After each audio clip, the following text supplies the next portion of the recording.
Hello, and welcome to the Awesome League of Awesome Week 6 video recap. Better late than never.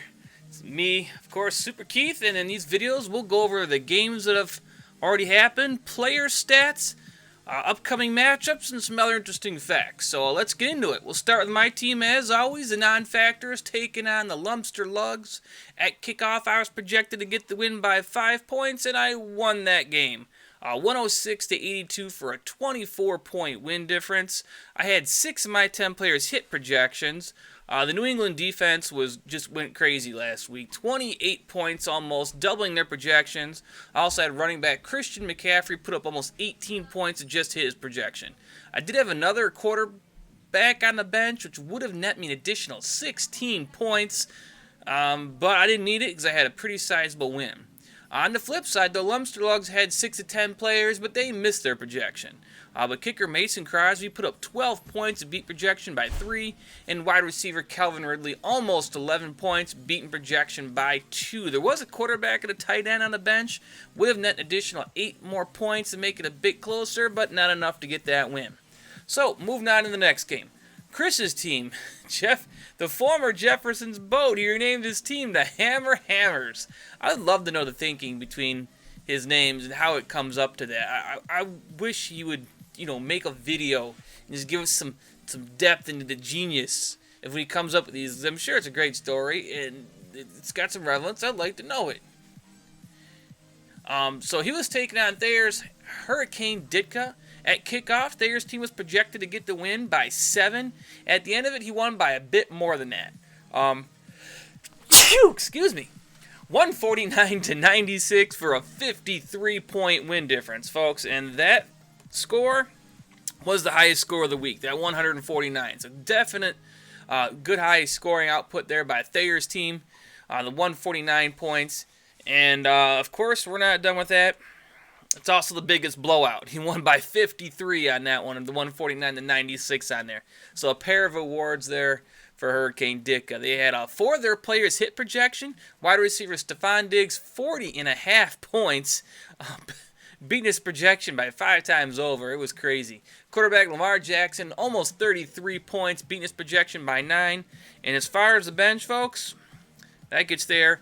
His third award, perfect lineup. There are no more moves he could have made to get any more points. He definitely had an air of domination in that game. His highest score, biggest blowout, perfect lineup. You really can't ask for much more than that on there. Now, Chris had 3 of his players hit projection. Quarterback Russell Wilson, 31 points, beating projection by 8. Running back Nick Chubb, almost 25 points, beating his projection by 9. 15 points left on a bench from a wide receiver, but nowhere near enough for that win. So big solid win there by Hurricane Ditka. Now the next game was Age of Asparagus taking on the Frantic Frogs. At kickoff, Age of Asparagus was projected to get the win by 11 points. Ended up being a bit more than that. 121 to 96 for almost 25 points on that there. They had 4 players hit projection for Age of Asparagus. Running back David Johnson, 22 points, almost doubling his projection. And wide receiver Robbie Anderson, 20.5 points, doubling his projection. Just under 2 points left on a bench from a wide receiver, but didn't need it with that good win. Now, the Frogs had 3 players hit projection. Quarterback Baker Mayfield, 23 points, beat his projection by 3. And the kicker Justin Tucker, 13 points to beat his projection by 2. Now, there were no more moves could have been done on a bench. Man. Stupid mouse. Well, some foreshadowing there. There we go. Perfect lineup. The Frantic Frogs. No more moves could have made to make more points off their bench, but it wasn't enough for that win on there. So, but still, take some solace in that. Getting into the next game, I guess you kind of know what happens here. Fighting Targs taking on the BBC. At kickoff, the Targs are projected to get the win, and they got it by a bit more than the 3 projected. They won 136 to 97 for a 39-point win difference. 7 of the 10 players hit projection. Quarterback Kirk Cousins, nearly 33 points, beating projection by 13. Running back Chris Carson, 23 points almost, beating projection by 9. And as you saw right there, perfect lineup from earlier. That's the way to do it. No more moves to make points. As a matter of fact, we had perfect lineups in 4 of our 6 games. So quite a lot of perfect lineups in this game and this week, though. Now, the BBC, they did have 3 players hit projection. Running back Freeman, nearly 24 points, double projection, and kicker Bryant, 10 points. It just hit projection. On the bench, though, was a tight end, which would have net an additional 11 points. I don't know how you'd ever bench Kittle, but 11 points on there, and it wouldn't have been enough for the win, though, so it's not that big a deal in the scheme of things on there. Going on to the next game, our 5th game of the match of the week, Daisy Chain Gang taking on Ryan's Harbonners at kickoff. Laura's team was projected to get the win by just under 1 point, and at the end of it, she got the win by just under 4, 96-92. She had 4 players hit projection. Quarterback Carson Wentz, almost 24 points, almost 4 points over his projection, and wide receiver. Can't read my own damn writing. I don't know. It's that bad. Can't read my own writing. But is it Samuel? I don't know. Almost 20 points, beating projections, doubling their projection by almost at 20 points. There wasn't 9 points left on the bench by a wide receiver, but it was a solid win. Now, Ryan did have 3 players hit projection. Quarterback Matt Ryan, 35 points, beating it by 11. Kicker Matt Prater from the Lions, he had a good week. If you watch that Monday night game, 21 points to double his projection.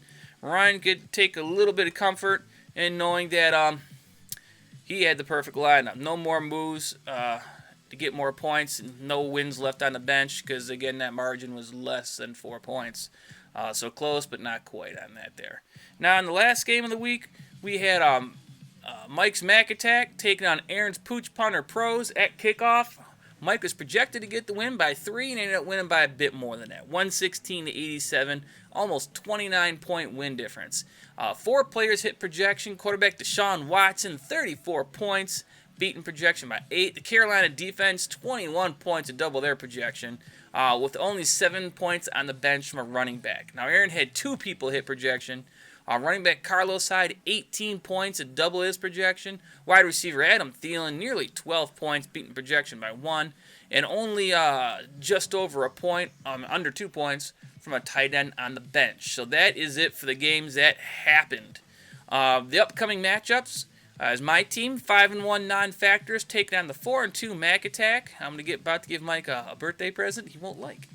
The 2-4 Hammer Hammers taking on the 2-4 Lumster Lugs. The 4-2 Age of Asparagus taking on a 3-3 Hurricane Ditka. The 4-2 BBC Bills Belichick taking on a 2-4 Frantic Frogs. The 3-3 Daisy Chain Gang taking on a 3-3 Fighting Targs. And the 3-3 Pooch Punter Dynasty taking on the 1-5 Harbonners. Now, as far as the upcoming games, well, the Thursday night game, Kansas City, Denver, it's about third quarter is almost done now, so a little bit late on that. Kansas City, Denver. So Patrick Mahomes, he's hurt. He got taken out of the game. But Tyreek Hill having a decent game. Lindsey still got some time to turn it around. Hardman, got some decent points on that. So keep checking those stats. Good luck on that Thursday game. The Monday game sees the New England Patriots take on the New York Jets. That Patriots defense is stunning. Ride them. Now, as far as the teams on bye, there's a lot of big players on bye this week. Carolina, so that means no Christian McCaffrey. Cleveland, no Baker Mayfield, no Nick Chubb, no OBJ. Pittsburgh, no James Conner. Tampa Bay, who we got Goodwin and Mike Evans. So a lot of big-name players out there that are starts every week that are not going to be able to use. And again, so be sure to work the waiver wires, guys. Do some trades. It's only 4 people on the bench, and most of us stashing a guy for later. There's that bye week coming up. It's going to be needing to work those wires, make some trades to get all the points we can on there. And it's not even the biggest bye week. We have a week coming up with 6 people on it. Which week is that? It is... That's a couple weeks. That's 4 more weeks. That's week 10. We got 6 teams on bye. But after this week, the next one's only got 2 teams on bye, so not so bad. But still, do what you can, guys. Good luck. I'll catch you later.